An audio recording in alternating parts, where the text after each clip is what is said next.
Alors, je ne sais pas si vous l'avez constaté, mais voici une toute première fois, j'ai passé un mois sans rien poster sur ma chaîne YouTube. Et pour ceux qui me connaissent vraiment et m'ont vu construire cette belle communauté pièce par pièce, c'est évident pour eux que quelque chose ne va pas. J'ai d'ailleurs reçu des messages de certains de mes amis qui m'ont clairement demandé ce qui ne va pas et je pense que c'est vraiment le moment de vous en parler. Vous savez, ces 30 derniers jours d'absence et d'inactivité, je peux vous dire que c'est d'abord involontaire, mais en même temps, ça m'a permis de me rendre compte vraiment de la fragilité des choses, de ces rêves que nous poursuivons chaque jour, de ces projets dans lesquels nous mettons corps et âme. Est-ce que ça vaut vraiment la peine? Ouais, nous allons essayer ensemble de répondre à toutes ces questions le long de cette vidéo. Mais avant toute chose, voici une vérité que personne ne vous dit. YouTube n'est pas facile. Not at all. Vous voyez, ce n'est pas comme mettre des vidéos en ligne tout simplement et s'asseoir pour voir la vidéo faire des vues, le compteur des abonnés grimper. Je pense que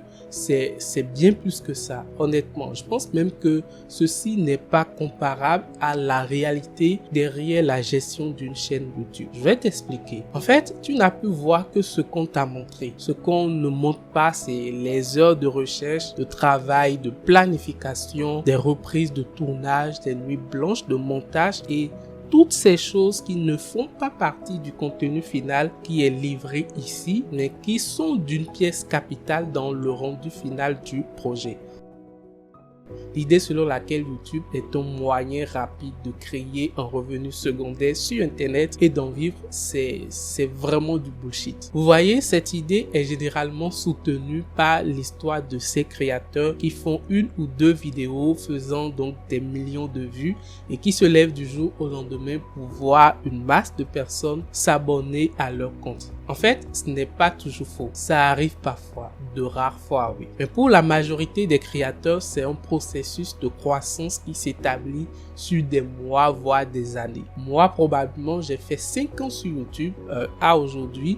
Et réfléchissez-y un peu. Plus de 500 heures de vidéos sont mises en ligne sur YouTube chaque minute. Si on suppose qu'une vidéo YouTube dure en moyenne entre 15 et 30 minutes, alors on aura minimum 1000 vidéos de différentes thématiques, niches ou domaines et toutes ces vidéos sont postées chaque minute. Ça voudra dire que vous n'êtes même pas en compétition avec d'autres créateurs de votre niche. Par exemple, moi je suis donc dans la niche de l'éducation, éducation digitale, outils logiciels pour créatifs, spécialement sur Canva. Mais mes vidéos ne sont pas non seulement en compétition avec les vidéos par exemple de labo des réseaux sociaux. Nous sommes en compétition avec tout ce qui peut être regardé comme vidéo sur YouTube parce qu'en réalité, les spectateurs que vous êtes, que nous sommes, nous avions plusieurs centres d'intérêt. Moi, par exemple, je suis abonné à plus de 300 chaînes YouTube et il y en a qui parlent du développement personnel, il y en a qui sont pour regarder des vidéos de comédie, d'autres sont pour des formations professionnelles, mes passions et bien d'autres. Et même si je suis intéressé par le sujet de ta vidéo, peut-être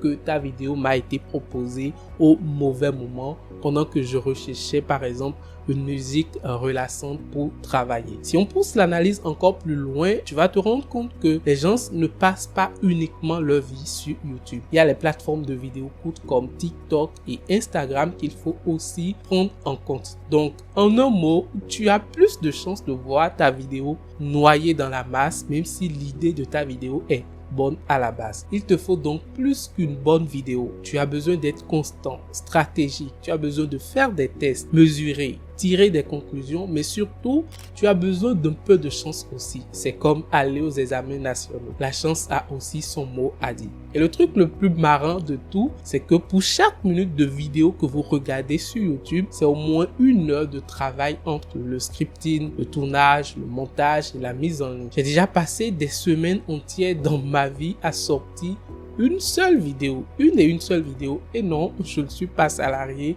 quelque part pour qu'on dise que je fais YouTube à mes heures perdues.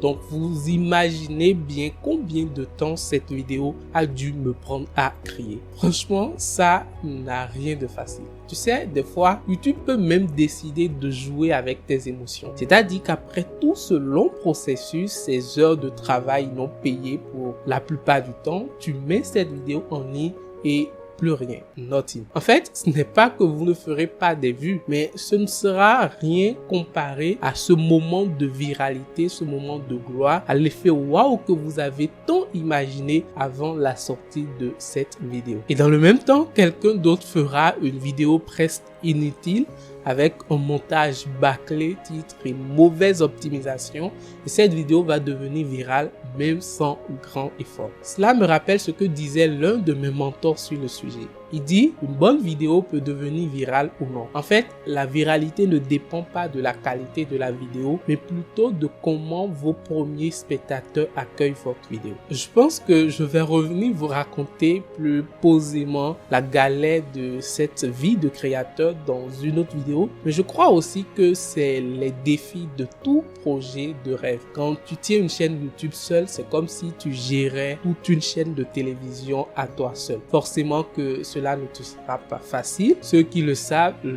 et malgré ça, beaucoup continuent de lancer une deuxième, une troisième chaîne YouTube chaque jour. Et vous savez pourquoi? Je vais vous le dire très bientôt.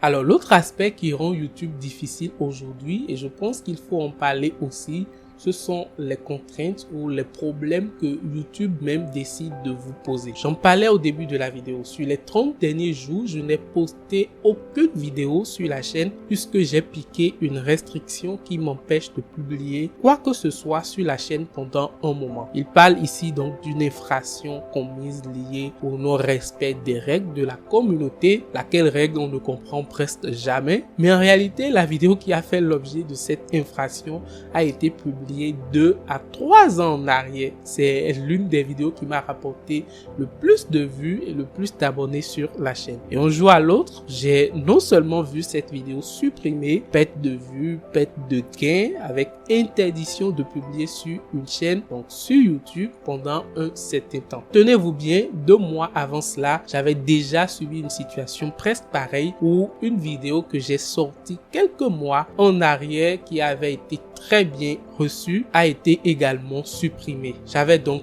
2 infractions et il n'en restait qu'une seule pour que ma chaîne soit supprimée. Et dans la plupart des cas, tu n'obtiens aucune réponse concrète lorsque tu passes donc aux réclamations. Est-ce que c'est forcément moi qui suis en faute? Est-ce que à certains moments, on ne peut pas être tolérant sur certaines sanctions, voire de plus près? Et d'ailleurs, j'ai vu en fait pas mal de créateurs revenir sur le sujet dernièrement. J'ai vu une créatrice de contenu qui aborde un peu les sujets érotiques se plaindre que chaque fois YouTube supprime ses vidéos. Et c'est vrai. Donc ce que moi j'ai fait, c'est que j'ai pris les quelques jours restants de ce mois d'inactivité pour réfléchir vraiment à ce qui se serait passé si c'était la chaîne qui était tout simplement supprimée. Comment vais-je donc la reconstruire? En combien de temps et comment? Comment concrètement? Par quoi commencer et par quoi finir?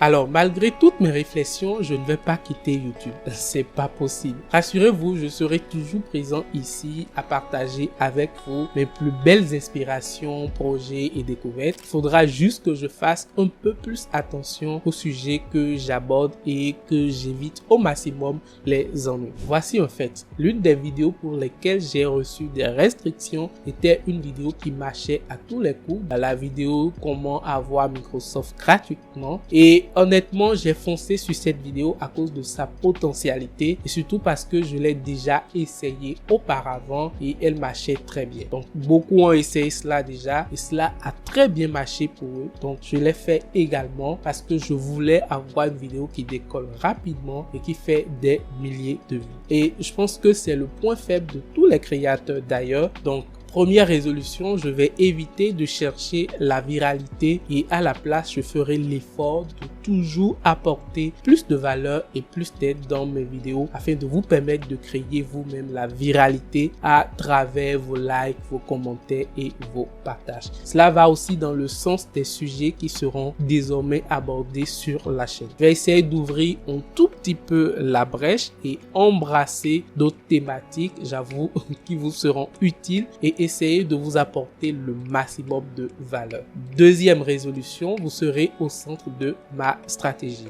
Je crois que pendant longtemps, j'ai créé sans prendre en compte ce que vous désirez, quel logiciel vous voulez découvrir, quelle formation vous sera utile et bien d'autres. Je mettrai en place les bonnes stratégies pour fédérer la belle communauté que vous êtes et pour être encore plus proche de vous. Cette année, nous allons essayer non seulement les lives, faire des webinaires et si Dieu le veut, faire même des rencontres en présentiel. Honnêtement, si nous pouvons avoir des impacts au-delà de ce que nous faisons ici déjà, ce serait intéressant et c'est pourquoi je vous invite tous à rejoindre les différents groupes de communauté sur Telegram, Facebook, WhatsApp pour ne rien rater de ces supercheries. Vous avez tous les liens dans la description de la vidéo et je vous invite vraiment à aller rejoindre donc ces communautés selon vos canaux préférés. Je vais également mettre en place une newsletter dans laquelle je partagerai avec vous de temps à autre des pépites et ressources que j'utilise au quotidien dans mon processus créatif, des tips qui m'aident à tirer profit de ma vie de créateur et tout autre supercheries qui peuvent aider à renforcer nos liens et faire de vous une meilleure personne. Vous pouvez donc vous abonner à cette newsletter à tout moment en allant